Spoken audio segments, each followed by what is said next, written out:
5 cameras the internet won't stop recommending, and yet thousands of people are buying them, feeling disappointed and wondering what they did wrong. Nothing. They did nothing wrong. The hype did. Because overhyped doesn't mean broken. It doesn't mean overpriced. It means a camera keeps getting recommended to the wrong people, and nobody's stopping to ask who it was actually built for. That's what this video is. No bashing. No hate. Just an honest look at 5 cameras that deserve better context than the hype is giving them. Let's count it down. Number 5, the Sony A7 IV. And honestly, starting here almost feels unfair, because this camera has earned its reputation in so many ways. 33 megapixels on a full-frame sensor. Sony's legendary autofocus system that tracks subjects like it has eyes of its own. Solid 4K video. Dual card slots. Weather sealing. The A7 IV is a genuinely powerful imaging machine. And on paper, it looks like the answer to almost every question a hybrid shooter could ask. So why is it sitting at number 5 on this list? Picture this. A passionate photographer, maybe 2-3 years into the hobby, sees the A7 IV reviewed on every major channel.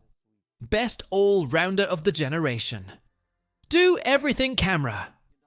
They save up, they order it, they rip open the box, and then they open the menu.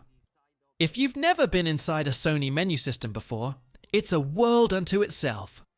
Deep, layered, customizable to a genuinely impressive degree, but also genuinely overwhelming if you're not ready for it.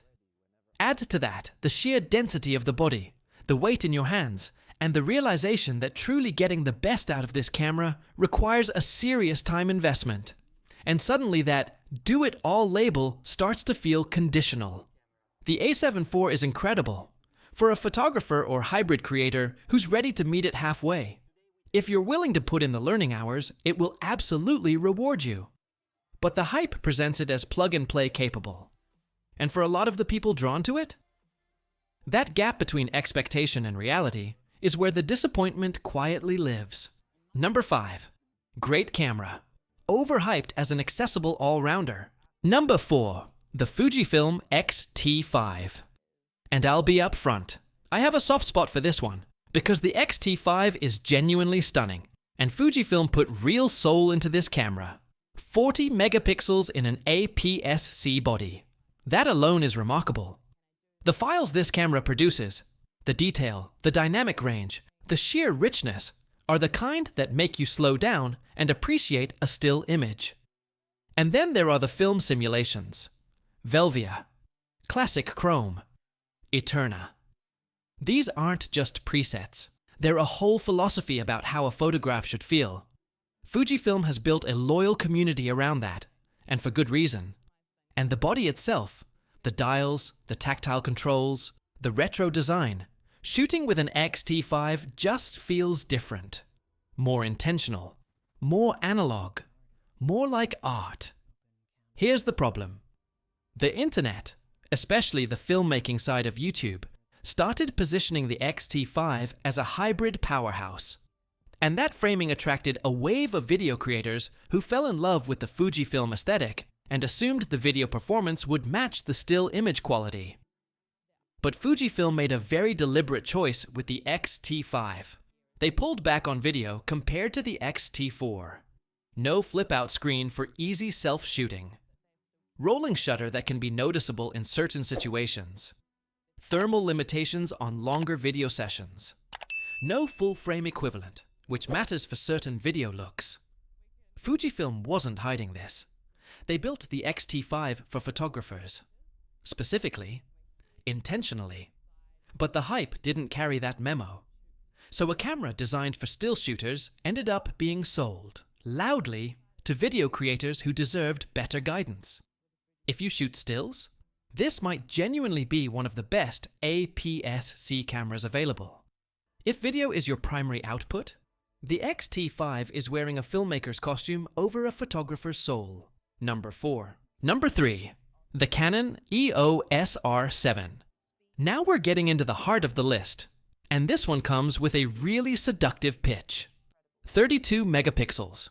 a PSC sensor, in-body stabilization, weather sealing, dual card slots, Canon's autofocus, all of it sitting at a price point well below the full-frame flagships. The value proposition sounds almost too good. And the camera community responded accordingly. The R7 has been praised as the smart buyer's choice. The camera that punches above its class. For certain shooters, genuinely, it does exactly that. Wildlife photographers love the APS-C crop because it extends their effective reach. A 400mm lens suddenly behaves more like a 640mm equivalent. The burst speed is exceptional. The autofocus tracks fast, unpredictable subjects with real accuracy. And the weather sealing means you can take it out in conditions that would worry you with lesser gear.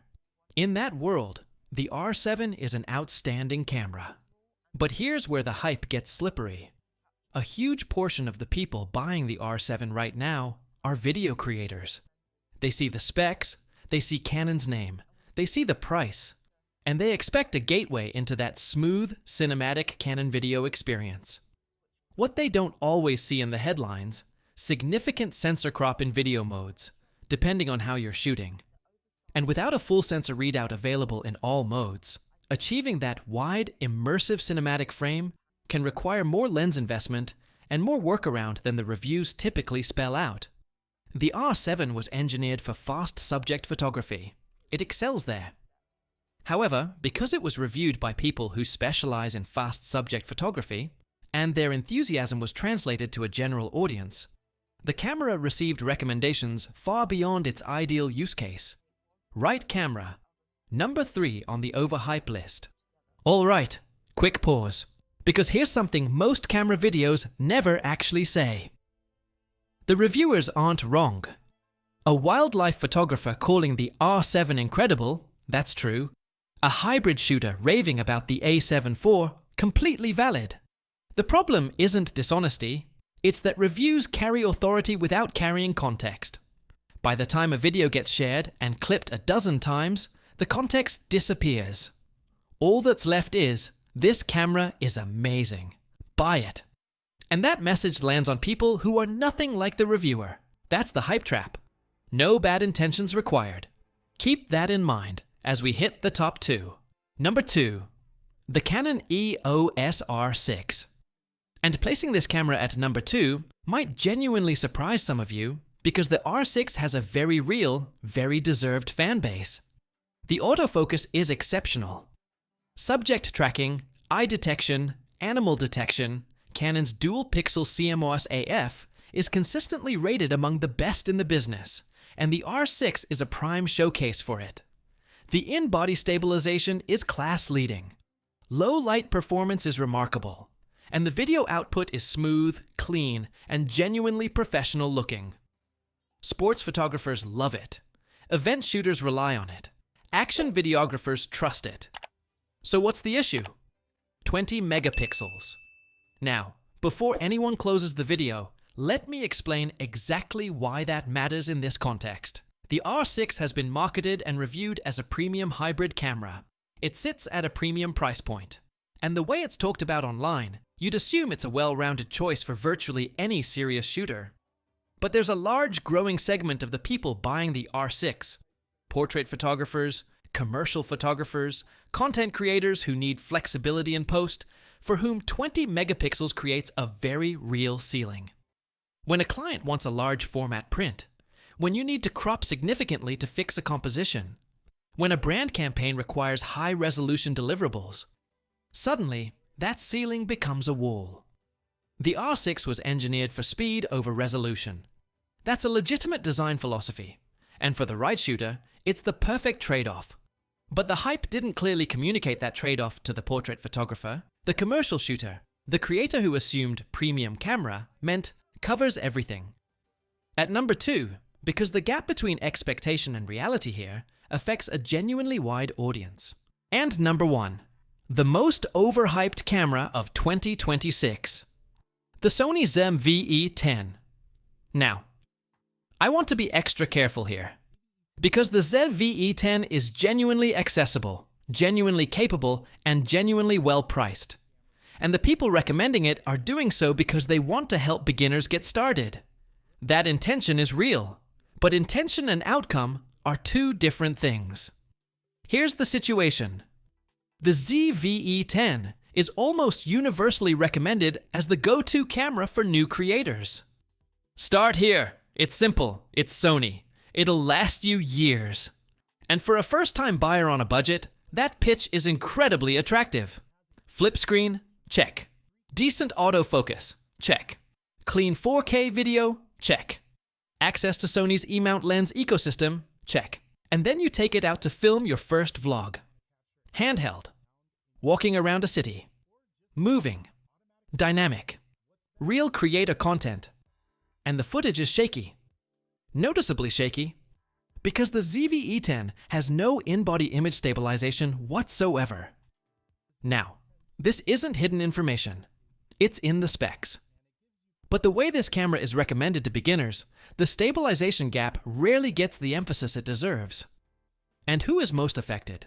The exact audience being targeted.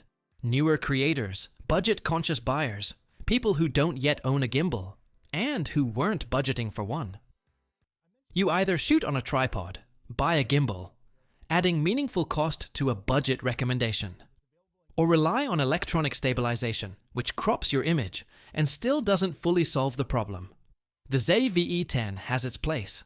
For controlled setups, for stationary shooting, for someone who genuinely wants to learn on a budget with full awareness of its limits. It can be a solid foundation. But the way it's been hyped, as the effortless, ready-to-go creator camera for total beginners, that framing has quietly misled more people than any other camera on this list. Number 1. Not the worst camera. The most overhyped one. 5 cameras. All capable. All genuinely good. But all being pushed in front of the wrong people. And that's where the money gets wasted. Before your next purchase, ask yourself 2 things. What am I actually making? And was this camera built for that? If the answer to both lines up, you're good. If it doesn't, no review in the world will save you from that mismatch. Shoot smart, buy smarter. See you in the next one.